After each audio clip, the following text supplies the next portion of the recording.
So what we're gonna do here is go kind of on a grape safari. I promise not to go over 65. So we're going to the top of the vineyard. This is about 750 feet up. So this is one of the wines that generally you can only get on this tour. This is the Pinot Gris from these vines right here. So if you grab one out, pop it into your mouth. That juice that you're tasting, that's the sugars and acid, okay? Right?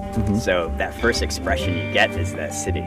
That's what makes our wines here, especially in the Yola Hills, so vibrant, is that bright acidity. So there's our hen that turned out to be a rooster. So sneaky, very sneaky. Muscat, it's a highly aromatic, very floral. It's one of my favorite grapes to just kind of munch on. That's good. So there's the little beehive.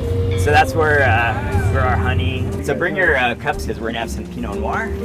This is where the vineyard started. Oh, 74. 1974.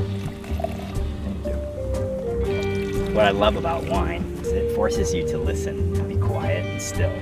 If you take the time to listen to it and listen to what it's trying to tell you, there's a story there. You know, the vine can always tell the truth. You know, there's so many people that make wine. There's fewer that can tell a story through the wine, and there's even fewer that can tell the truth. It just kind of gets out of the way and lets the wines showcase themselves and the land and the terroir and its story, and just kind of steps out of the picture, and you get this.